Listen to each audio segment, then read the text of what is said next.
As children, our scariest nightmares were being afraid of the dark, saying a forbidden name multiple times in the mirror, and being chased by a horrifying creature. As an adult, Evil Dead Burn introduces an even scarier nightmare about staying with your murderous in-laws after your abusive husband crashes and burns. Literally. Hi gorgeous, my name is Sabrina and welcome to my channel. I recently watched Evil Dead Burn and all I could think about is how everyone needed their hands licensed because not only did they take it to the streets, but they fought dirty. What I can also say is while Evil Dead Burn doesn't take itself too seriously, its dedication to its messaging is seriously nightmare fuel. The movie explores the dark repercussions of lost dreams, abuse, and unresolved grief. But first, let's recap this chaotic nightmare. Evil Dead Burn follows a young French woman named Alice and her friend group compiled of her abusive husband, Will, cowardly brother-in-law, Joseph, and Joseph's girlfriend, Tia. The group has a lot of tension as both couples have severe issues, and after a night out, Will and Alice get into an explosive argument causing him to drive off and crash after hitting a deadite, leading him to his death of burning alive. Thus, Alice and the crew, after Will's funeral, must now stay with her estranged in-laws as a means to reunite and grieve her husband's untimely death. Keep in mind the tension because it's what leads everything to burn. Lost dreams. Now, I know many people are already calling out boy moms and speaking about the control they have over their sons and the borderline emotional incest that they have with them. But I want to speak about how not decentering men cause the women in Evil Dead Burn to lose out on their dreams. Will and Joseph's mother is seemingly an overprotective, enabling type of mother. The movie makes it blatantly clear that she will stand with them right, wrong, or indifferent. But what it also demonstrates is how stunted she is. Before being a mother, she was just a girl that had big aspirations that was lost out due to life circumstances. Before Will's funeral, Susan has a conversation with Alice and she says to her, "We're the same size." And then the movie pans to Alice's feet. This scene spoke to me on many different levels. I interpret it as not only the first instance of tension that we see between Alice and Susan, but I also chalked it up to this being the first situation where we experience envy from Susan. Because Susan sees a lot of herself in Alice. Alice has pink hair, she has a rebellious, freedom-like spirit, and she also fights for her choice as a woman. Whereas Susan is very vocal yet fragile. Her whole mentality is centered around being a mother, a wife, and also being a caretaker. Hence why at the funeral, she makes a point to say that Will and Alice would have made excellent parents because Will has always wanted a family. Susan had no choice, which is why she keeps reinforcing this idea that Alice should have been a mother and she criticizes her for not doing so. None of Will's family in this movie considers how Alice feels about being a mother, let alone if she even wants to be a mother because they're so focused on making that choice for her. To me, this speaks to generational trauma and how Susan has now internalized her own trauma to now push her beliefs on other people, in this particular case, Alice. Susan tells Joseph that ever since they gave him the vacation home, she expected him to throw everything out, including her father's workshop that was in the attic. Susan's father's workshop is a compilation of just all the things that he's gathered on all his expeditions around the world, different artifacts, and even some cultish items from a cult that she says that he was in. In that same breath, Susan also states that her father left them because he didn't have the strength to stay rooted in reality. Therefore, I inferred that Susan decided to have children so that she could get back at him to be the better parent, which is why she suffocates her boys with love and she allows them to do what they want, aka Will being an abuser, and what they don't want to do, aka Joseph being a coward, so that way they don't abandon her the way that her father had. What she didn't realize was that she was furthering the karmic patterns in her family bloodline. She furthered these karmic patterns by enabling bad behavior and also fighting with vengeance, which you'll almost never win. We further get a glimpse into this when she's in the kitchen with Alice and she gives Alice a candle holder that she made. She says that she wanted to pursue crafting, however, once again she reiterates that her sister fell ill,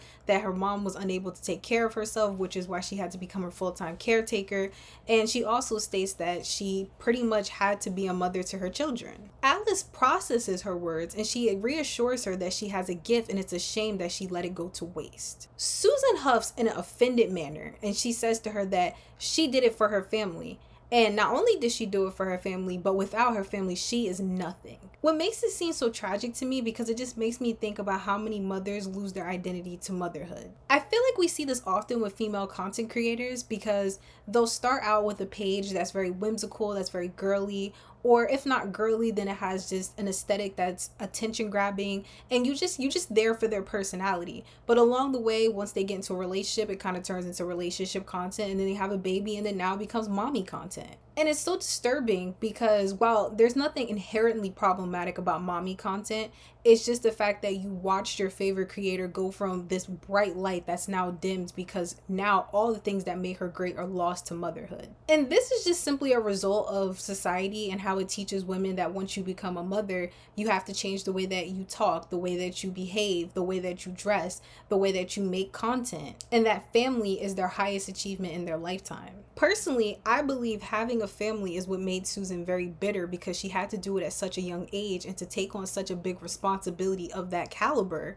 it took away all the things that she wanted to do in life. No one ever really likes to talk about the downside of being a caretaker. Like, while yes, you love the person that you're taking care of, you don't realize how exhausting it is. Like, it's almost poisonous to say because people feel like you're being ashamed to do something that's kind-hearted. And it's just like, well, no, this is exhausting to not only have to take care of that person's needs, but also remember to take care of yours. This was a very complicated situation for Susan, and it makes me believe that this was a no way out situation because her sister was ill, her dad left, her mom could no longer take care of herself. So quite literally her hand was forced, and she would look like the bad guy if she rejected taking care of her mother. And I believe this taught Susan to have a skewed view on consent, let alone an illusion of choice, because she adopted how to live for other people. The movie further explains this at the dinner table scene where Susan decides to scold Alice for not knowing the difference between frozen food and home cooked food. Susan tells Alice that it's time for her to take over Will's restaurant because now that he's gone, she needs to further continue his dreams. Alice immediately says she's not sure about this. However, Susan is not letting this go, and she says, "But you're his wife." Immediately, I was like, I'm sorry, is she obligated to live out Will's dreams? What Susan doesn't understand is that you don't need a man to survive anymore. You don't need a family to survive anymore. You can have a found family. You can adopt a child if you want to. You can have a child later on in life if you want to. You can have no children if you want to. You can have a lover. You don't have to have a lover. There is no rules to life. And I feel like this speaks to the traditional society effort of pushing families on people, even though there's more opportunities, there's more things to life than just settling for a family and thinking that's all that you can offer to the world. Now, as a woman myself, I love love. I'm a huge romantic, and I believe that marriage is very beautiful. However, as I navigate my 20s, I started asking myself, what is so desirable about marriage? All marriage is a title change, and many people start to lose their minds at the thought of it, or even start having cold feet the moment that they approach it. Because at the end of the day, while marriage is beautiful, it symbolizes a unionship, it's also still technically a business. You know, you want to be strategic about marriage. You want it to benefit you in the way that it benefits your partner. Marriage shouldn't succumb you. And you don't want to be consumed by it in the way that Susan is, because she is naive and she's vulnerable to what the actual reality of marriage entails. Right now, ask yourself, would marriage benefit you? How would it change me? And if it does, would I be okay with that? What are the sacrifices that you're willing to make? And would you be okay making them? Don't take your choice for granted, because what you want matters too. And what really surprised me was Alice later taking Susan with her to safety when the house was overrun by deadites. To me personally, this speaks to Alice's character greatly, because we know that she's empathetic. We know that she has a big heart. However, I feel like this is a crucial lesson that she goes through throughout the movie, where she gives second chances to people who don't deserve it, especially to people who hurt and harm her in very nasty and disgusting ways. Susan, on the other hand, tried to help the deadite kill Alice. When the deadite literally told her, hey, Alice is the reason why your son is dead, Susan was quite literally going to push the button for that saw to go right through her face. And I genuinely was hoping that she'd have an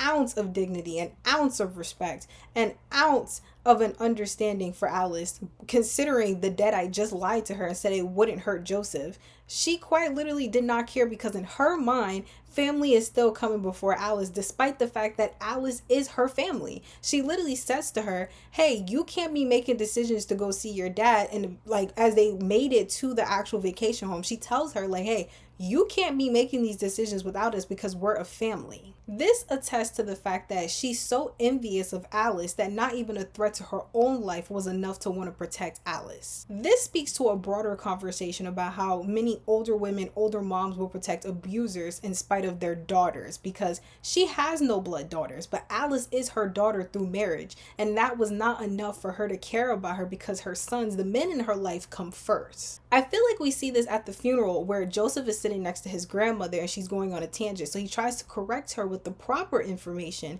but his dad turns around and says, leave her be. And of course, the mom doesn't say anything. She doesn't correct when these situations happen to the women in her family. She allows the men to dictate what can happen and what can't happen because she doesn't have a mind of her own. Which was an easy connection to make, that Susan is one of those moms, one of those older women that will quite literally believe the abusers before the actual victim. And in this particular case, the abusers being the men in her family, she is willing to believe them and take their word over Alice, let alone her own mother, because everyone disrespects her and tells her to hush up when she decides to speak out. And this also speaks to the fact that when Alice opened up to tell her that Will was hurting her, she told her that it was an accident, even though she knew. Susan has made so many excuses for the men in her family, and none of them spent any of the duration of the movie trying to protect her. It was her in her last fighting moment still trying to please Deadite Edgar and carrying his mission of finding the dagger, protecting Joseph by grabbing him while Alice was getting beat up by the Deadite, then covering her body over his after Edgar hit him.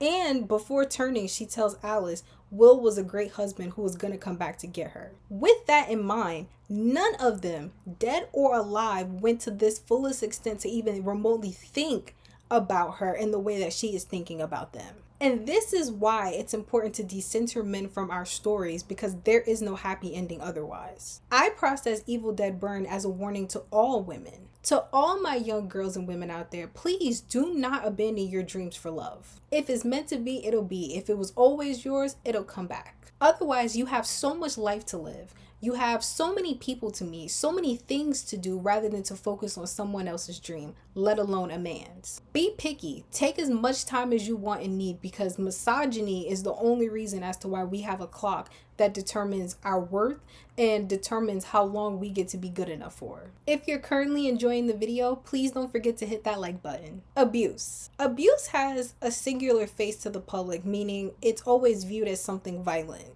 But what if I told you that violence is merely the last resort and there's many things that transpire beforehand that actually lead up to that point? We first see this happen between Alice and her husband at the club at the very beginning of the movie. Now, Will brings over a cake for Joseph because it's his birthday at the section he's at with his girlfriend Tia. After Joseph blows out the candles, Alice says that she's going to go get them more to drink, and Will stops her by whistling at her in a very disrespectful manner, and he tells her that she needs to slow up on the drinks. He humiliated Alice in front of their friend group as a means to humble her.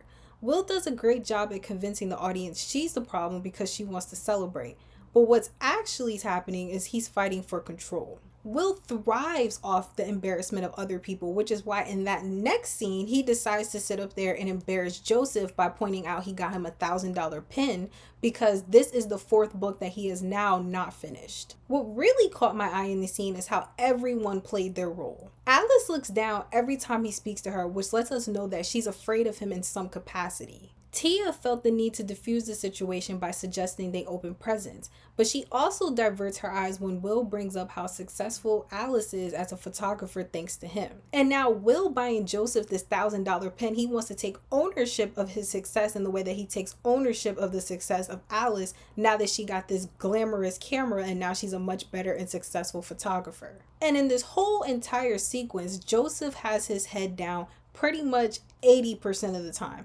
aside from the up-longing glances at Will or the side glances at Alice and an occasional glance at Tia. To me, this represented that he is used to feeling shame and he automatically submits himself because no one around him takes him seriously. And we also know this because before the funeral, Tia and Alice make a joke about how he has a gun in the car because he wants to feel like he's brave now. This is how abusers prosper. The victim will always look combative to others when they're defending themselves because they don't know the full extent of the situation. So because the abuser is now provoking the victim and the victim responds accordingly, now people think that they're responsible and they're the reason, they're the real abuser here because they're literally freaking out, and now they're putting on a whole scene when in actuality this is an actual cry for help. To me, the whole friend group is trash. They all failed Alice because neither Joseph or Tia have decided to step up and put Will in his place, or at least try to diffuse the situation properly by telling them to go their separate ways or even offering a solution.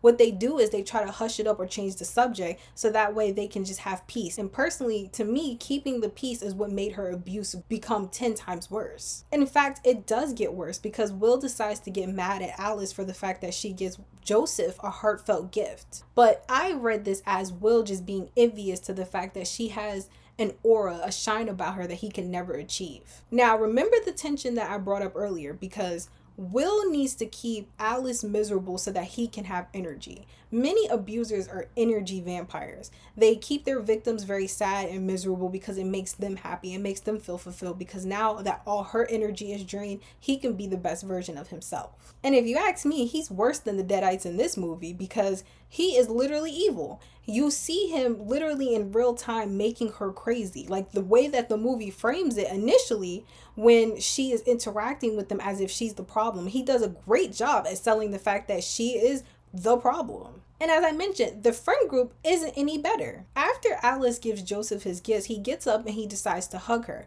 The two of them almost kiss, and almost immediately Will gets very upset about this. And Tia makes a pretty shady comment about, wow, you just want to kiss my boyfriend, huh? And this is the point where the friend group decides to turn on Alice, because Tia makes a very shady comment to Joseph when she kisses him, and she says, remind me for us to never get married. Because now Will and Alice are going back and forth because Will is mad that Alice outshined him with her gift, and then not only that, he's mad at the fact that she almost kissed Joseph. Will even says after Alice storms away that she does these things intentionally to rile him up to Joseph. Now, the only person to truly defend Alice in some capacity is Joseph.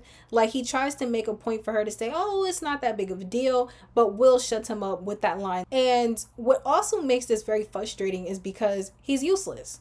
How are you going to defend her and be useless? Because after Will says that line about her, he immediately shuts his mouth and allows him to keep talking trash about Alice, who's also supposed to be his friend, who just got him this very sentimental gift. Therefore, I chalk this up that Joseph is just as bad as Will, because to me, silence is complicit. I definitely believe that if you don't open your mouth and you watch something transpire that's not okay, you are complicit in why this took place. Because it's not hard to just intervene and say, hey, you shouldn't talk to her like that, or hey, maybe you need to calm down, or say something that makes her feel like she's not alone. Everybody just watching Will go down her throat. It's one of those, oh, this is just normal. This is what she deserves because she's the problem. Tia even tells Alice to let it go because she knows what Will is like. That immediately let me know that there is no sisterhood between Tia and Alice. Tia tolerates Alice, but they're not genuinely friends because Tia quite literally takes up for Will the entire first half of the movie. And she makes so many excuses for him despite the fact that she can clearly see that Alice is in distress. What makes this true to me is because when Alice and Tia are standing outside sharing a cigarette, an employee comes over and he asks her for a cigarette. Alice tells him, I'm not your boss, cut it out, I just write the checks. And this is where that snide comments, as I said, that Tia makes, she says, but you are the boss. To me, there is truth in every joke. And I truly feel like Tia feels like Alice is responsible for all this turmoil, and she doesn't hide it in the way that she backs up Will, but she'll also backdoor Alice in the same breath. And Alice, her being so naive and empathetic to people, she doesn't really process that Tia is not on her side and that she's not saying things out of the kindness of her heart. It's really subtle, and you don't really pick up on it unless you actually pay attention to Tia and how she's saying it, because these are the worst type of friends to have. They will sit up there and they will talk and laugh about your pain because they feel like it can never be them. And as I always like to say, when you laugh at another woman's pain, there will be hell to pay. And oh boy, does she pay it later on. In the next scene, Will allows his insecurities to get the best of him because he comes storming over with Joseph and he says to Alice, "You are talking trash about me to my employees," to which she says, "No, I'm not," but he doesn't believe her. This part was very interesting to me because at first I was like, maybe I'm being a bit too hard on Tia, but no. She stood there and said nothing. Mind you, she is a witness. A simple "no, she wasn't talking about you, we were talking about other stuff" could have been sufficed, but she says nothing, almost in the same way that Joseph says nothing, which makes me believe that both of them are just completely useless.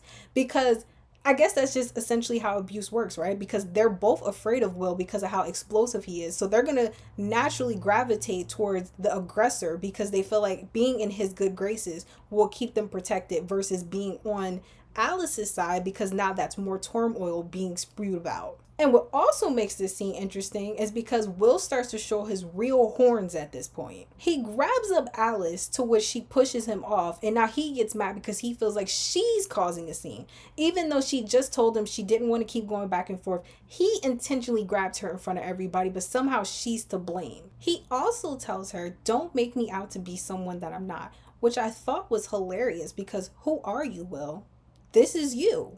You were doing this to her. She didn't say that you were being a certain way. She simply just said, "Hey, I don't want anything to do with this right now," which is why she did the mature thing and she walked away from you the first time. But Will can't accept rejection. So this is why he decides to project his own feelings about himself, because Will hates himself. And we know that he hates himself because he feels like he has to down other people to make him feel like a man. Like, let's look at the facts. You spent the whole night complaining and shaming her for having fun, but you're angry with her because she's deciding to not feed your aggression. I personally love that Alice decides to challenge him in front of the friend group. It's not intentional, at least I don't believe it is, but I love that she does it because he can't stop showing those horns. He can't stop showing who the real Will is, and that's why he gets amped up, and he even says, "You're the only person to ever make me act like this. My exes have never done this," because now he's manipulating her into feeling bad for the fact that he's taking it above another level, and now he is really putting on a performance for everyone to see. And I love that Alice says, "You're trying to make me out to be this drunk," and she keeps reiterating, "Stop touching me," because now she is putting on a show of her own by letting people know that Will is the aggressor. She's not fighting back with him. She is literally telling him, "Leave me alone. I want nothing to do with you right now." But Will's ego can't handle the fact that she doesn't want to have this back and forth. This goes to show that behind closed doors, that Will is weak. He is spineless. He is nothing because he decides to be a big man to this small woman at his house. But when he's in person, now that all these people are around, it makes him feel small because now people see him for the actual evil that he is. The friend group just thinks that this is the toxic couple that fights as foreplay, and that's why they brush off the abuse that's happening in front of them. But brushing it off is why Alice is being abused. Taking sides is why Alice walks away. And watching her fight for her life is why she has to project her voice the loudest, and she has to put on a scene because she has to protect herself. And walk with me now, because as I stated, when Will says that line about the exes, Alice literally walks away and the friend group is stunned. Alice decides to retreat at their sides, but when Will grabs his keys, she decides to walk off, and what do you think happens next? Tia and Joseph decide to go to Will and tell him that he shouldn't drive because he's been drinking. No one went to go check on Alice, who literally just walked away and she is breaking down. To me, this represents that they believe Will and they're willing to prioritize his safety over Alice's. Mind you, he broke his car mirror with his hand, he snatched the cigarette out her hand, and he slut-shamed her for giving a cigarette to an employee. This is abuse, but to them, Will is a good guy, and Alice's defiance is what's causing him stress. When in actuality, Alice's defiance is actually a threat to Will's ego and his masculinity. So that just goes to show that she's really a tough girl because she's getting under his skin, and she doesn't care whether the friend group believes her or not because she's going to stick to her wits. A crucial detail I picked up on is that after Will dies, Alice picks up her box of cigarettes. She reaches for one and then she puts it back in and she closes it and puts it back on the coffee table. To me, this represented Alice breaking free from the shackles of abuse. I assume Alice smoked in the first place because this was a means to dull her pain or to even mask her pain, because The cigarette burns far more than words could for her, because no one believes her in the first place that she's being abused. Thus, her putting the cigarette back just means that she doesn't have to mask her feelings anymore. Her energy is no longer being siphoned, because when she smokes, she is literally shaking, and she is now ridden with stress, because Will is always screaming down her throat and she has no room to breathe. So the fact that she can breathe, she no longer has to occupy that breathing space with smoking just to not feel like she's there anymore. Truly, abuse can feel like a fever dream, because after everything's all said and done, things that you once knew to be true are no longer desirable to you. Not to mention, Will is also upset at the fact that Alice won't stop smoking, she won't stop drinking, and she won't stop partying because he wants her to get pregnant.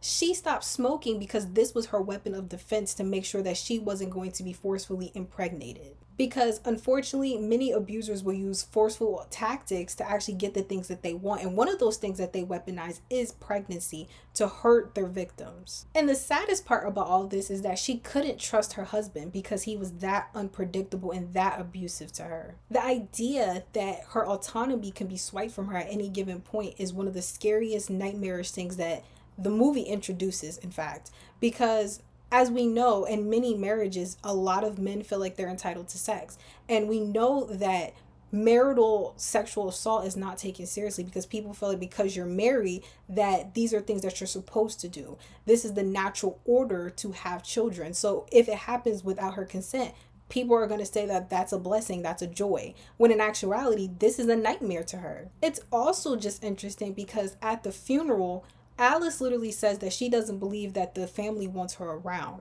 And I truly believe that this is because not only did Will resent her for not having children, but his family did as well. And we know this because his mom purposefully, she gets up on the stand and she says that Will wanted a family. And she emphasizes this point by saying that they would have not only made great parents, but her and Edgar would have also made great grandparents. Now, you see, the quiet part of this situation, because I'm going to call it out every time, is that many parents, many grandparents, they want babies. They don't want children. They don't want teens, because children and teens have autonomy. Babies don't have autonomy. They need us to survive. So the fact that you can have this baby to mold, to do whatever you want, once they reach a certain threshold is when they become disposable. Society doesn't care about children. They'll fight against abortion until it's time to actually raise that child, and now they're put into a world that wants to strip them of their innocence. So for any young woman out there that is watching and listening, don't have that baby because somebody told you to. Don't have that baby if you don't want to have that baby, and don't do things that you don't want to do.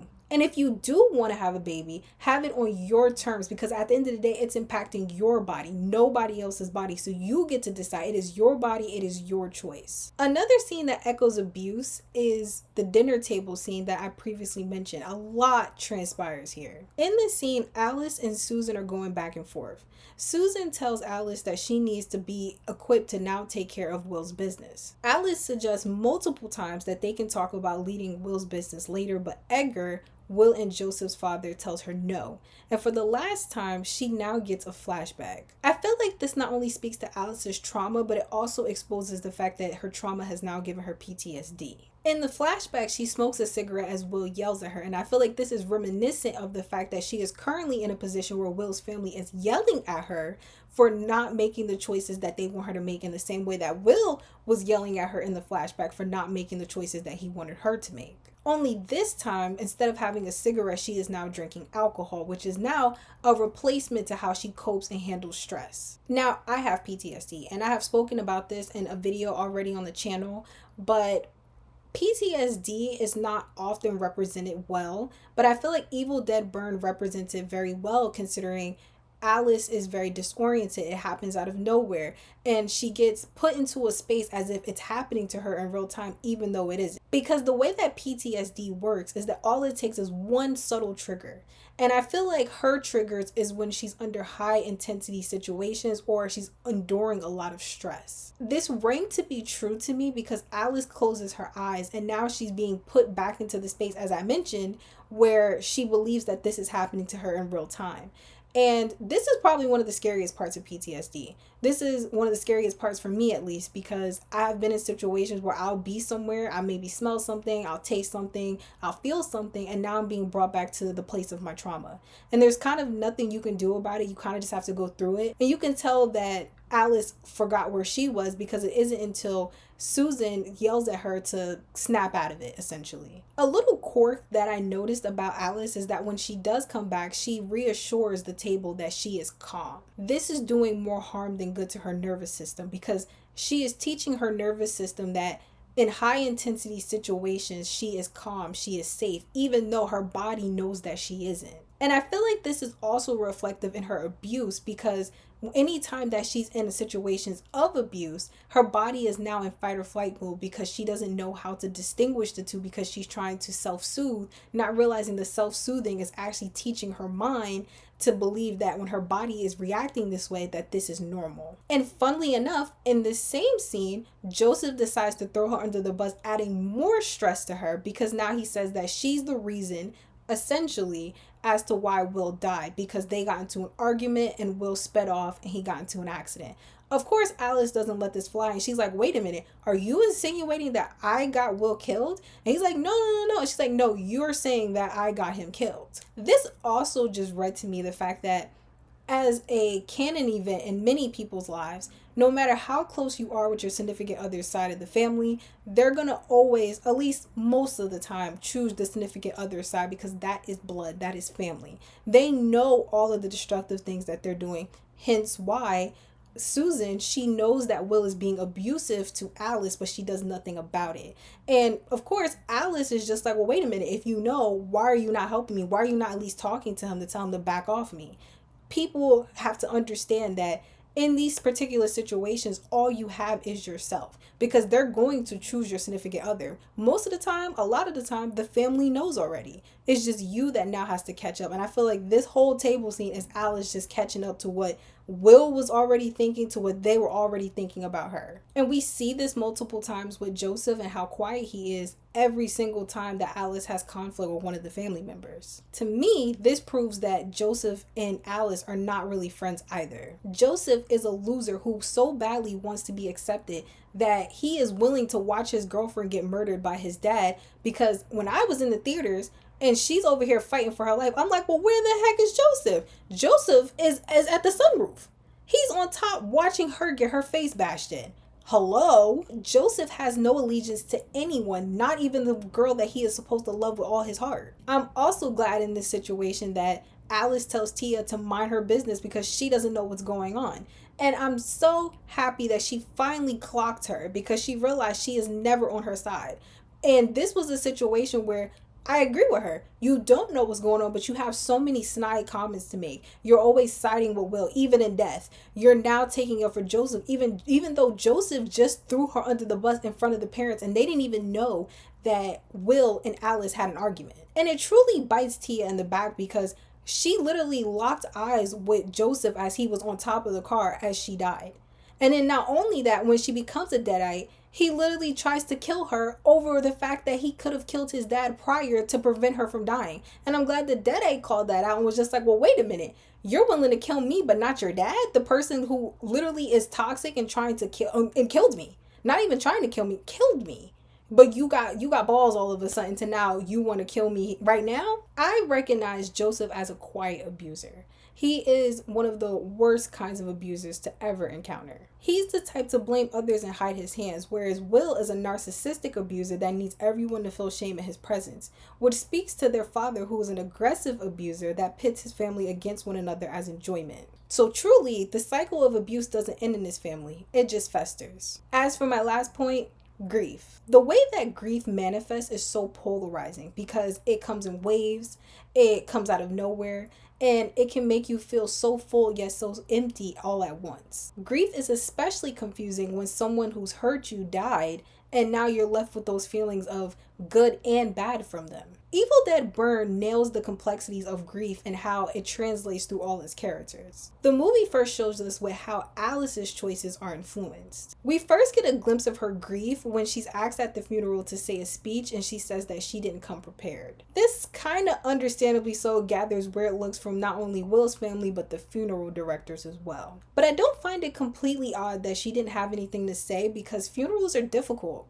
Funerals are for the living, not for the dead. It's for the living to come to terms with the fact that their loved one is gone. Alice having nothing to say makes perfect sense. Her husband recently died, and horrifically. So why would she have something prepared to say when she's still processing her grief on her own? Like, let's let that sink in, the fact that the family wanted her to perform because that's an expectation in their family. At the dinner table scene, as I mentioned a couple times already, Joseph is playing the wedding tape of Will and Alice. Now, when the tape is over, Susan starts tearing up and she says it's beautiful.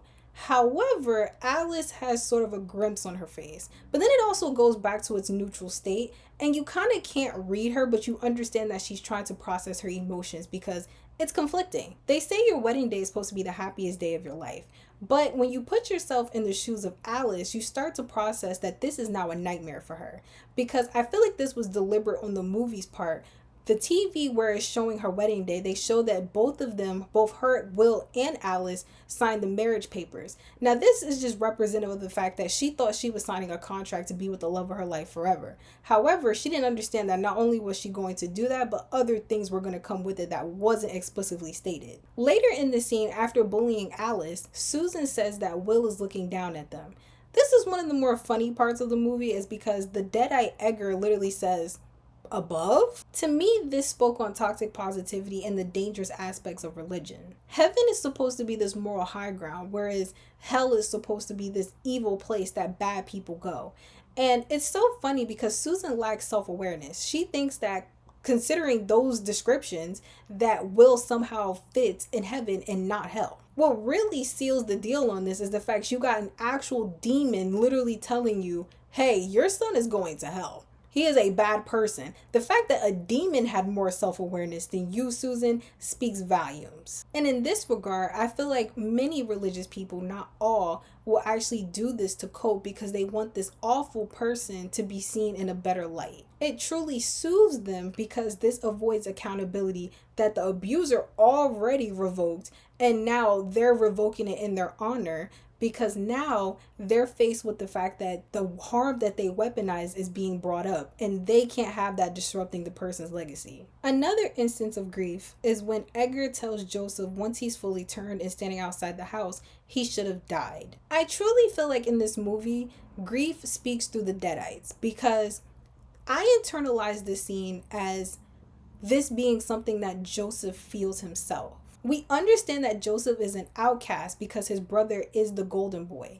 He literally has his own business. He's married. He's thinking about having children. He's doing all the things that parents would want from their children. Whereas you have Joseph, who has no stable job because he's been trying to write 4 books, but he's not making anything of himself. He has a girlfriend, but he's kind of in between stages with her.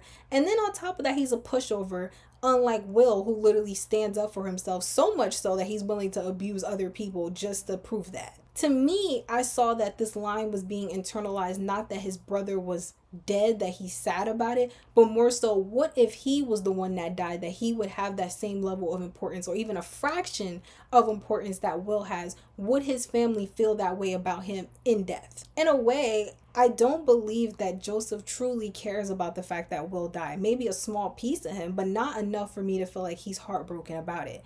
Because he immediately swoops in once they make it to the vacation home to try to connect with his parents. He tries to connect with his mom in the attic, and he tries to connect with his dad in the shed. Both of them dismiss him, and they pretty much are consumed by their grief that Will is gone. This felt like Joseph was now put in a situation where he thought things were going to change now that Will is out the picture, but in actuality, now he's grieving the fact that he will never have this life that he thought he could have now that Will is gone. Grief also encapsulates Susan with her relationship with her mother. Their dynamic is very strange because Susan frequently shushes her mom when she speaks out of line. It's crazy to me because usually you're encouraged to hold conversations with older people with dementia because it's supposed to help them increase their brain activity. It's also just supposed to be the kind thing to do to keep them in high spirits. But it appears that Susan already grieves her mom. She's not mentally there. So the fact that she's even taking care of her at this point is just an obligation. It's just a means to keep her alive. So when her mother becomes possessed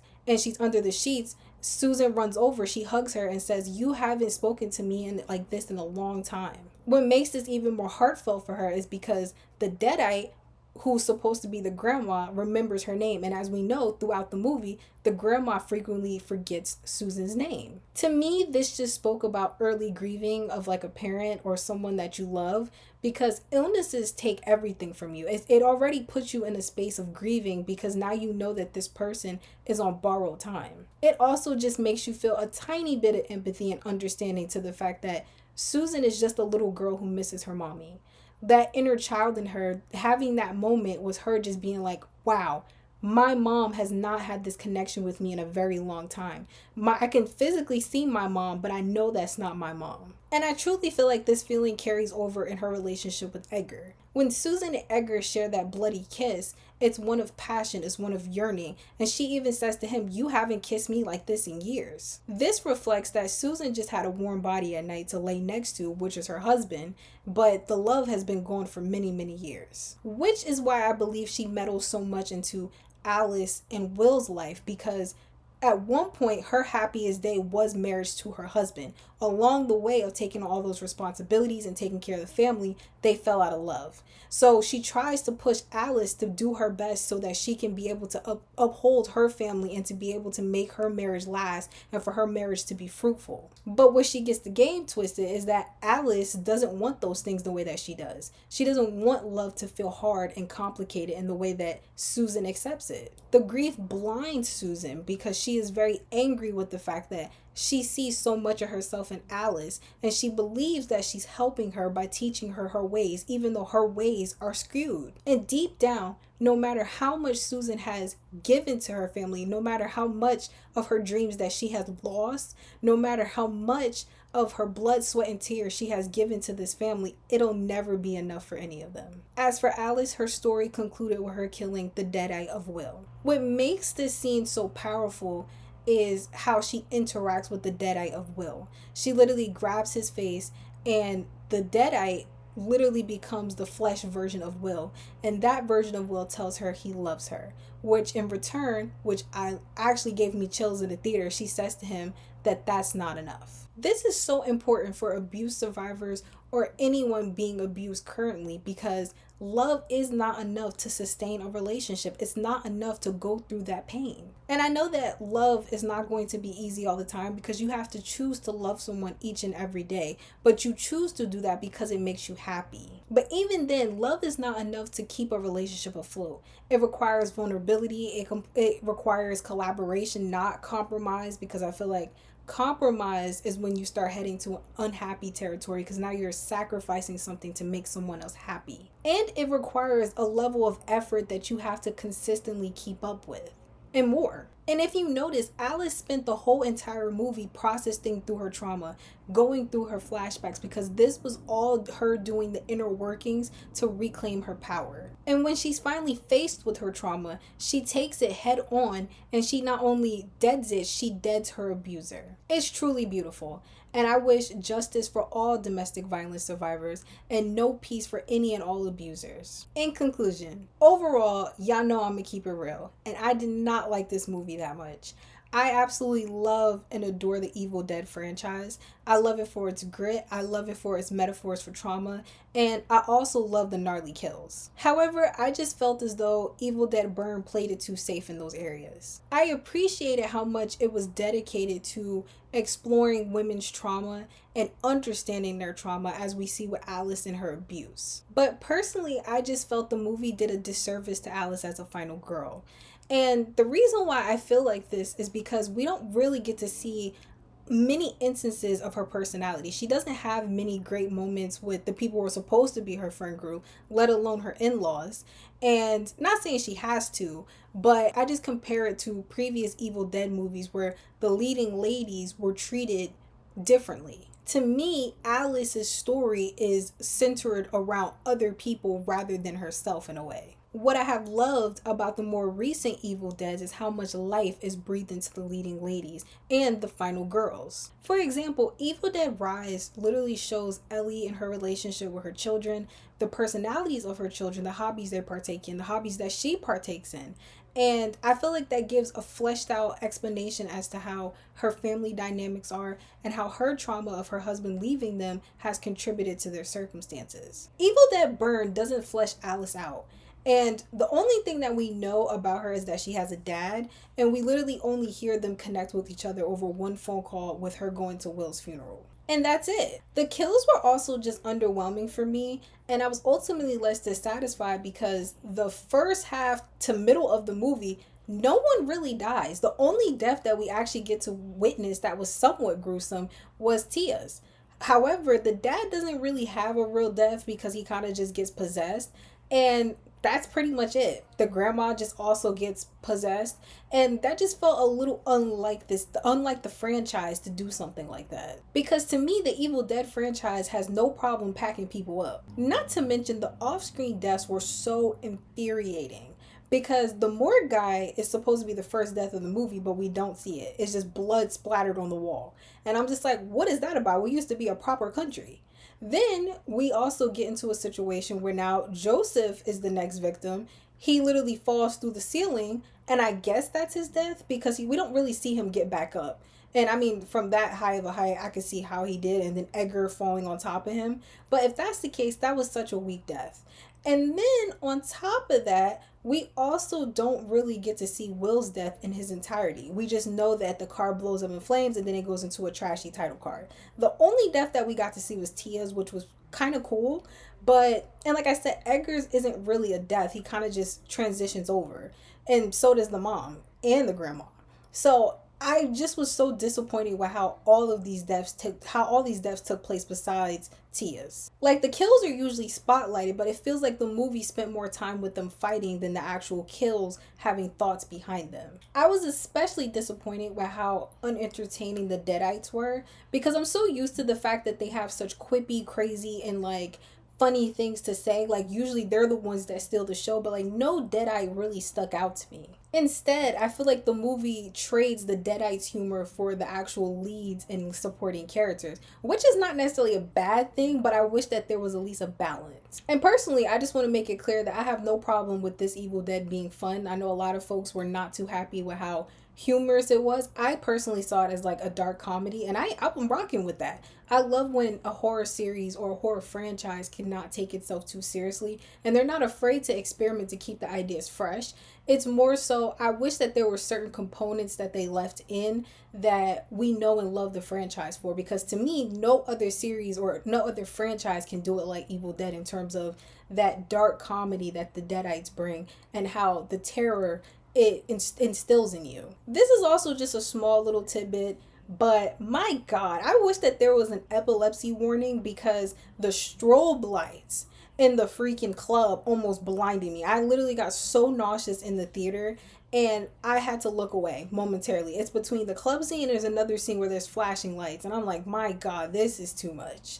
So I wish that there was a warning there, and I'm not even epileptic, but this is just a warning for anyone that is.